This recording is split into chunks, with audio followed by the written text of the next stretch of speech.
with the organization has served as a catalyst for the profound transformation of countless individuals. And today, of course, we'll be focusing on how to manage anxiety. Welcome, Ramanujan. Good morning. That actually. Yes. Like You're getting it better and better. Better and better. I get better and better and better. They never aspirate it. Good to have you here. Thank you. Today's topic, however, very, very timely because we're at a time in Nigeria where everybody's experiencing what is called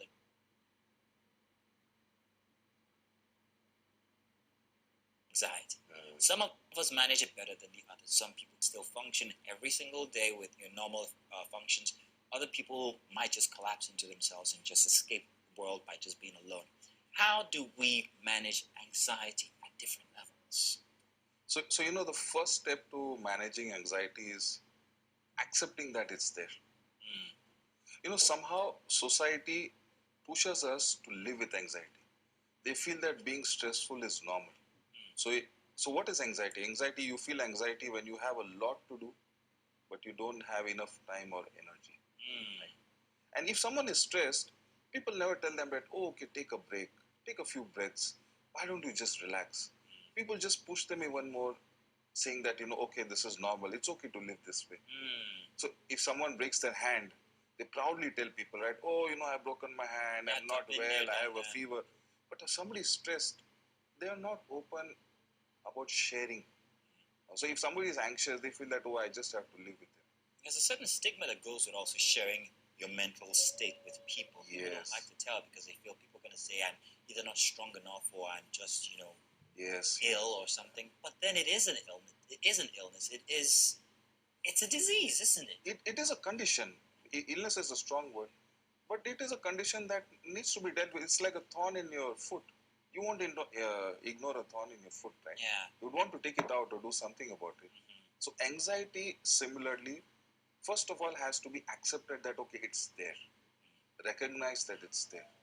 So that then you will know that, okay, what do I do about it next?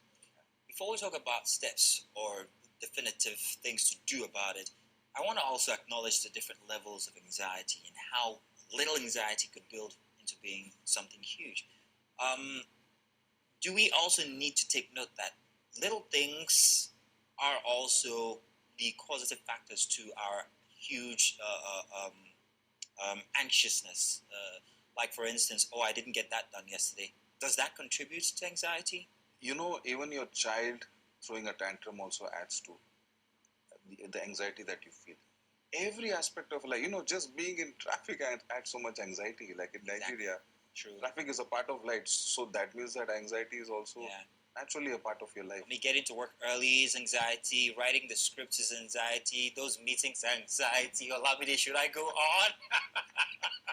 There's a lot. Absolutely. But now let's talk about actually managing it. What steps do we take? Okay. So like they say, compartmentalizing your life is very important. So like you have fixed hours for work, you need to have fixed hours to relax, personal time, and also family time, and maybe time with friends, and maybe listen to some music, watch a movie once in a while. And more important than anything, like we spoke the last time, doing a little bit work on your breath, doing some meditation, practicing some activity that helps calm you down. Very, very important. See, the world life, tunes up to be completely wired up, right? Wired up all the time. We are all the time hustling to do something or the other. But nobody tells us that, hey, you need to relax as well. You need to calm down. You need to let it cool down as well. It's like a pressure cooker, when it's full of steam, it needs to be let out. Yeah. Otherwise, it's just going to go. Yes. Yeah, that's true. Now, it's easy for the individual to actually take these examples that you give, breath control, doing something fun with family or friends and all of that. However, there is another aspect to life in which most of us cannot control, and that is actually being at work or having to do things that are your duty to get paid for.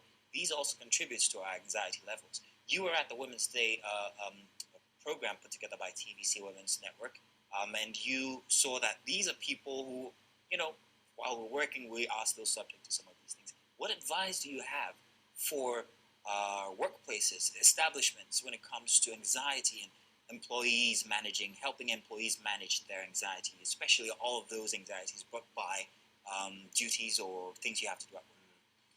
Whenever we have taught our stress management and anxiety management workshops at corporates, we have seen that when they give a break for them to just relax, it can be even 10 minutes, just 15 minutes, it improves their productivity.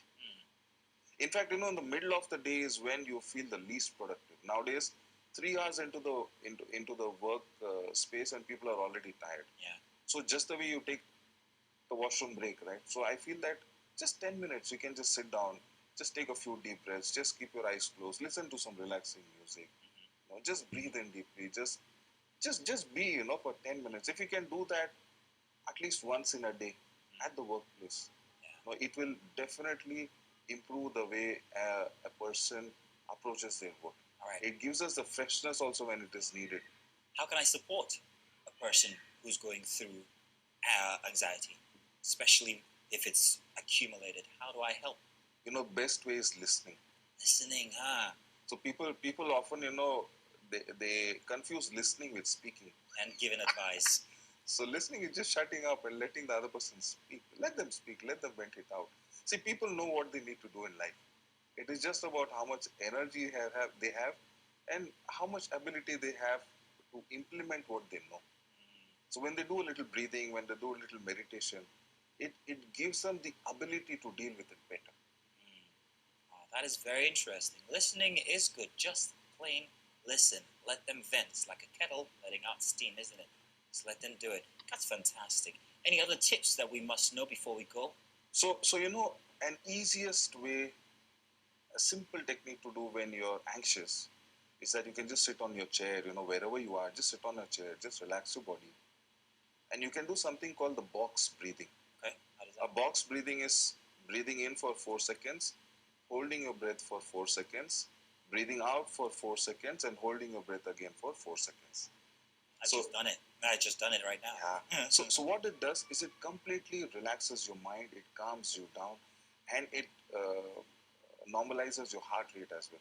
So this is the technique that Navy SEALs practice. Can I do it? I want everybody to see. Let me Sure. try. It's 4 seconds, 4 seconds, 4 seconds. Yeah. All right, so here goes. So you breathe in for 4 seconds.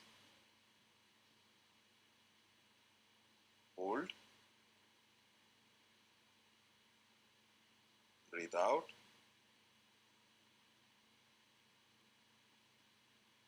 And hold.